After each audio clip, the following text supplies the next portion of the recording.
paz do Senhor, meu nome é Márcio Gomes, servo do Deus Altíssimo. Eu gostaria de compartilhar com os irmãos um texto da palavra do Senhor que fica no livro de Joel, capítulo 2, versículo 12 e 13. Ainda assim, agora mesmo diz o Senhor, convertei-vos a mim de todo o vosso coração, e isso com jejum, com choro e com pranto. Rasgai o vosso coração e não as vossas vestes, e convertei-vos ao Senhor, vosso Deus, porque Ele é misericordioso, é compassivo e tardio em irar-se, e grande benignidade, e se arrepende do mal. Quem sabe se não se voltará e se arrependerá e deixará, pois, a si uma bênção, uma oferta de manjares e libação para o Senhor vosso Deus. Tocai a trombeta em Sião, promulgai um santo jejum, proclamai uma assembléia solene. Congregai o povo, santificai a congregação, ajuntai os anciãos, reuni os filhinhos e os que mamam. Saiam o noivo da sua recâmara e a noiva do seu aposento. Chorem os sacerdotes, ministros do Senhor, entre os pórticos e o altar, e orem. Poupa o teu povo, ó Senhor, e não entregues a tua herança ao opróbrio, para que as nações façam escarnio dele. Porque hão de dizer entre os povos, onde está o seu Deus? O interessante, irmãos, é que no livro de Joel, ele não especifica exatamente qual tipo de pecado que estava acontecendo no meio do povo. Dá para perceber que o povo havia se afastado de Deus. O povo estavam vivendo uma religião estereótipa, uma religião totalmente desconectada com Deus.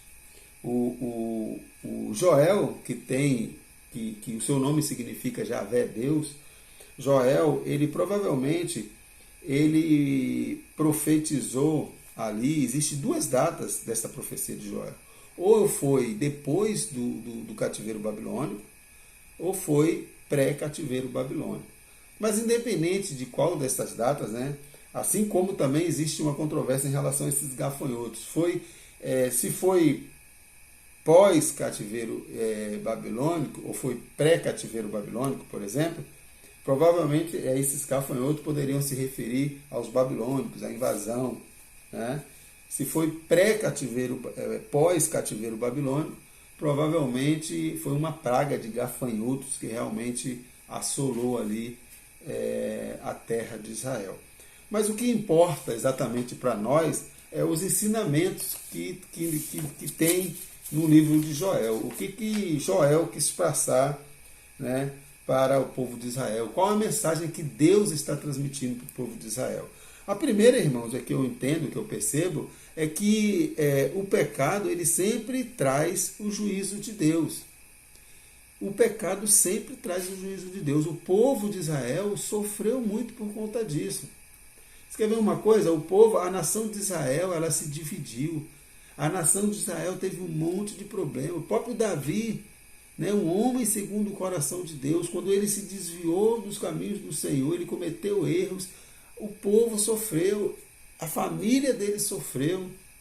O povo de Israel ficou 40 anos no deserto, sendo lapidado pelo Senhor ali por conta dos seus comportamentos, das suas atitudes. O povo atravessa o Mar Vermelho e do outro lado o povo começa a murmurar. E Deus tem que punir o povo, tem que chamar a atenção do povo. É o tempo todo Deus nos chamando a atenção. Glorificado seja o nome do Senhor. É por isso que esse Deus é amor. É por isso que Deus é maravilhoso, é longânimo em perdoar. Porque mesmo sabendo, tendo consciência da pecaminosidade humana, das falhas, das nossas fraquezas, Ele está sempre nos dando escape. Ele está sempre nos mostrando qual é o caminho. E o caminho é o arrependimento. Porque se não houver arrependimento, vai haver juízo de Deus. Então, o pecado ele traz o juízo de Deus, irmãos. Quer ver? Vamos ver Romanos capítulo 2. Vamos lá em Romanos capítulo 2. Romanos capítulo 2. O que diz Romanos capítulo 2? Vamos lá. Eu gosto muito desse texto de Romanos capítulo 2. Romanos capítulo 2, versículo 2. Portanto, és indesculpável, ó homem, quando julga quem quer que seja, porque o que julgas a outro, a ti mesmo te condenas, pois praticas as próprias coisas que condena. Bem sabemos que o juízo de Deus é segundo a verdade contra os que praticam tais coisas. Que tais coisas? Olha o que Deus diz aqui em Romanos capítulo 1. Por causa disso os entregou Deus a paixões infames, porque até as mulheres mudaram o modo natural das suas relações íntimas por outro contrário à natureza. Semelhantemente, os homens também, deixando o contato natural da mulher, se inflamaram mutuamente em sua sensualidade, cometendo torpeza homens com homens e recebendo em si mesmos a merecida punição do seu erro. E por haverem desprezado o conhecimento de Deus, o próprio Deus os entregou a uma disposição mental reprovável para praticarem coisas inconvenientes, cheios de toda injustiça, malícia, avareza e maldade, possuídos de inveja, homicídio, contenda, dolo, malignidade, sendo difamadores, caluniadores, aborrecidos de Deus, insolentes, soberbos, presunçosos, inventores de males, desobedientes aos pais, insensatos, pérfidos, sem efeito natural e sem misericórdia. Ora, conhecendo eles a sentença de Deus, de que são passíveis de morte os que tais coisas praticam, não somente as fazem, mas também aprovam os que assim procedem. Por isso que ele vai dizer aqui, bem sabemos que, no versículo 2 do capítulo 2, bem sabemos que o juízo de Deus é segundo a verdade contra os que praticam tais coisas. Então Joel veio trazer para o povo exatamente isso aí. Ó, minha gente, o pecado ele vai trazer juízo e vai trazer dificuldade para a vida de vocês, porque Deus vai cobrar de vocês. Deus quer que vocês mudem o comportamento de vocês. Deus quer que vocês se aproximem deles, que vocês voltem ao primeiro amor, que vocês estão distantes. O ser humano, irmãos, quando começa a ter poder, né, quando está tudo bem, a tendência do ser humano é se distanciar de Deus. É impressionante. O ser humano ele procura Deus quando ele está com dificuldade, quando ele está enfermo, quando ele está desempregado. A maioria é assim. Eu estou com câncer, aí vai para a igreja. Está igual um desesperado, vai para a igreja. Eu estou desempregado, aí vai para a igreja, vai buscar Deus.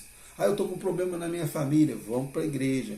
Mas quando está tudo bem, quando ele está bem empregado, todo mundo com saúde, maior maravilha, ninguém lembra de Deus. Então, as pessoas começam a se distanciar de Deus. Aí Deus vai, na sua infinita misericórdia, aí traz juízo para esse povo, para resgatar, para trazer a memória desse povo, para eles voltarem ao primeiro amor, voltarem à obediência. Quantas vezes nós não fazemos isso, né, irmãos? Nós estamos bem e às vezes nos esquecemos, começamos a relaxar, deixamos de nos envolver com as coisas de Deus, né? Começam a dar mais valor ao trabalho. Eu lembro de um irmão que orava, ia para a consagração o tempo todo, pedindo a Deus um emprego. Quando Deus deu um emprego para ele, ele sumiu de tudo, não participava mais de nada, e foi enfraquecendo, e plantão daqui, plantão dali, não tinha mais tempo para nada, e acabou se afastando da igreja. Mas quando estava desempregado, estava lá, chorando e pedindo misericórdia de Deus para Deus o abençoar. Então o profeta Joel, ele lembra o povo exatamente isso.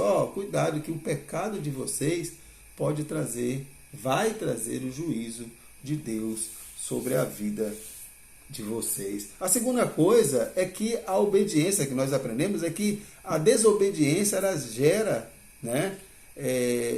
a disciplina. Né? O juízo vai gerar o quê? A disciplina, irmãos. Disciplina do Senhor.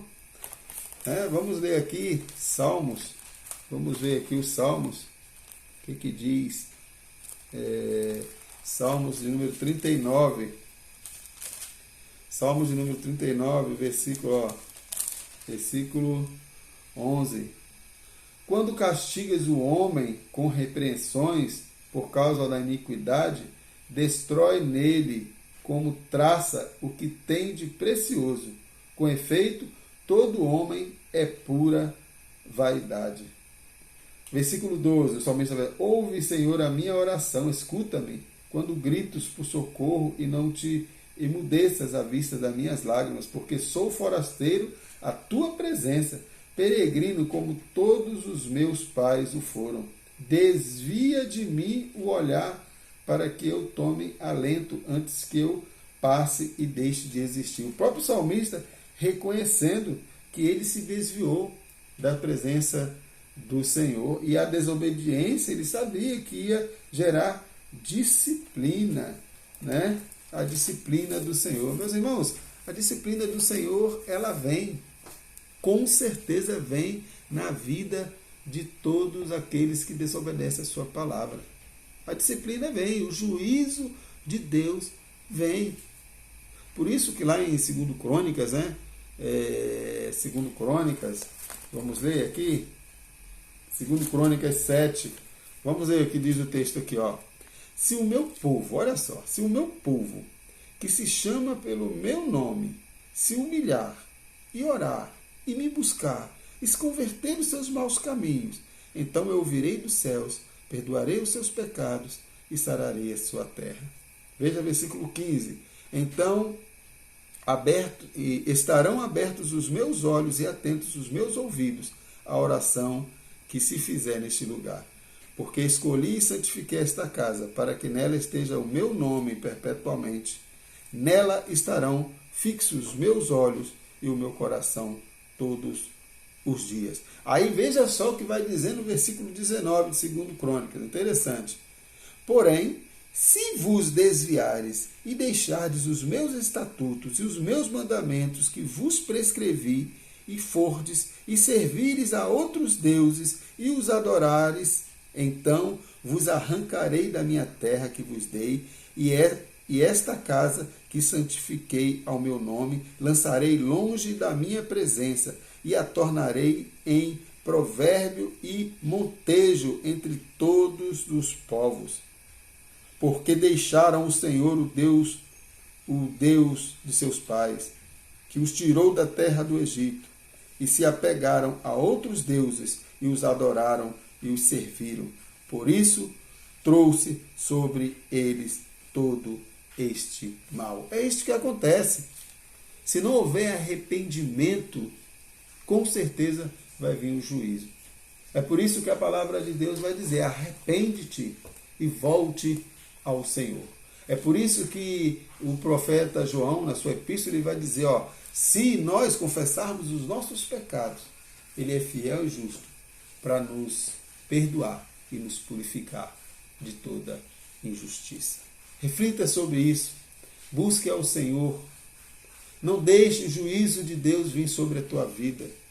Arrepende-se dos seus comportamentos, das suas atitudes. Volte-se ao Senhor e Ele se compadecerá de ti. Essas palavras, irmãos, minhas irmãs, servem para mim e para você. Que possamos vigiar, buscar o Senhor todos os dias, mortificar o velho homem todos os dias, para não sermos envolvidos com os nossos pecados, com os nossos desejos e com as nossas vontades. E que a graça de Deus esteja presente em nossas vidas, nos abençoando, nos conduzindo e nos direcionando de acordo com o seu querer e com a sua vontade. Fiquem na paz e tenham um bom dia em nome de Jesus.